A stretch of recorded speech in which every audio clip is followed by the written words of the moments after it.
নমস্কাৰ বন্ধুসকলে, মোৰ আজি আনটা ভিডিঅ'লৈ আপোনালোকক সকলোকে স্বাগতম জনাইছোঁ। এয়া সৰু মাছ ভাজি আৰু এইফালে এয়া অলপ মানে ডাঙৰ মাছ ভাজি। এয়া দেখিছে নহয়, মানে ডাঙৰ নহয় আৰু বেছি ডাঙৰো নহয়। আৰু আজি ভাবিছোঁ ঠাণ্ডাৰ বতৰ ফুলকবি চব্জি ধুনীয়াকৈ এনেকৈ মাছেদি জোল খাম।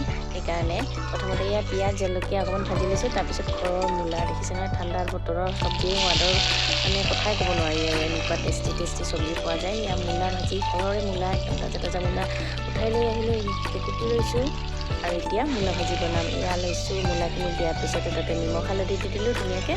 আৰু মূলা ভাজিটো আপোনালোকে বনাবই জানে, আজি খালি মই ভাবিছোঁ দেখুৱাম আপোনালোকক ঠাণ্ডাৰ চব্জিৰ সোৱাদৰ মানে কি বনাওঁ আৰু এয়াই আৰু। তাৰপিছত যিহেতু ফুলকবি চব্জি নেমু দি বনাম বুলি ভাবিছোঁ আজি, সেইকাৰণে এয়া মছলাখিনি লৈছোঁ। নহৰু, আদা, পিঁয়াজ, জলকীয়া, শুকান জলকীয়া, কেঁচা জলকীয়া দুটা লৈছোঁ, জিৰা লৈছোঁ আৰু এইখিনি পিচি ল'লোঁ ধুনীয়াকৈ। দেখিছে নহয়, ইয়াতে দুটামান সৰিয়হ দিছোঁ। আৰু তাৰপিছত এয়া মূলা ভাজিও আমাৰ ৰেডি হৈ গ'ল। এইফালে মই ফুলকবি চব্জিকণ বনাবলৈ পিঁয়াজ জলকীয়া দিছোঁ, কাৰণ মই জলকীয়াটো পেষ্ট কৰি লৈছোঁৱেই, সেইকাৰণে কমকৈ দিছোঁ। আৰু এয়া ফুলকবি আলু, চাওক কি ধুনীয়া তাজা ফুলকবি, খাই কি মজা লাগে। আৰু ঘৰৰে যিহেতু একদম বহুত টেষ্টি লাগে। আৰু এয়া ফুলকবি আলু দি দিলোঁ আৰু ধুনীয়াকৈ সোৱাদো বেলেগ। তাৰপিছত নিমখ হালধি সোৱাদ অনুযায়ী দিলোঁ, আপোনালোকেতো জানেই আৰু। তথাপিও ভাবিছোঁ দেখোন, আৰু ঠাণ্ডাৰ বতৰত মানে এনেকৈ খাই বহুত ভাল লাগে।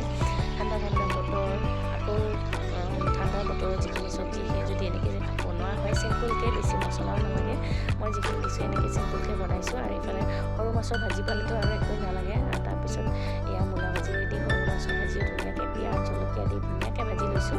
আৰু মাছখিনি যিহেতু ফ্ৰাই কৰি থৈছোঁৱেই, এতিয়া মই বাকী ইফালে চব্জি ধুনীয়াকৈ অলপ সিজি থাকক। তাৰপিছত মই ইয়াত ধনিয়া চাটনি, আৰু ধনিয়া চাটনিটো কি মজা। ইয়াত ধনিয়া লৈছোঁ, কেঁচা জলকীয়া লৈছোঁ, নহৰু কেইটামান লৈছোঁ। তাৰপিছত আৰু ইয়াতে দিম নিমখটো সোৱাদ অনুযায়ী দি মেলি এতিয়া ভালকৈ এইখিনি পেষ্ট কৰি ল'ম। এয়া পেষ্ট হৈ গ'ল।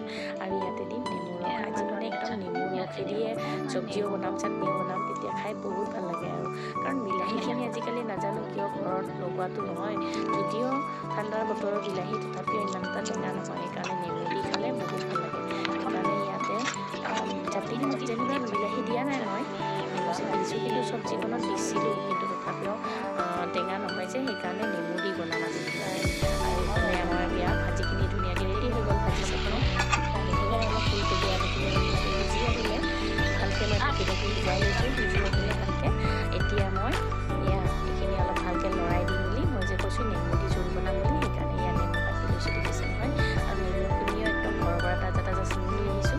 গোন্ধটোতে মানে একদম সোৱাদ লাগি যায় আৰু ইমান ভাল লাগে, গোন্ধটোতে খাব লাগি যায়। নেমুখিনি ধুনীয়াকৈ চেপি দিছোঁ ৰসখিনি, আৰু কি মজা, একদম মানে খাই বহুত ভাল লাগে। আৰু এই ওচৰতে মোৰ বান্ধৱীজনী আছিলে যে, তাক অলপ কিবা জোকাই আছিলোঁ।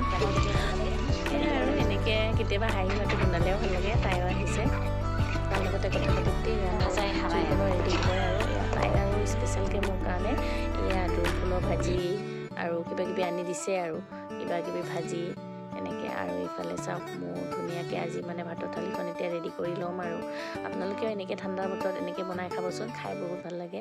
আজি এতিয়া খোৱাহে কথা। আৰু আজিৰ ভিডিঅ'টো ইমানেই, ভাল লাগিলে লাইক কমেণ্ট শ্বেয়াৰ কৰি দিব।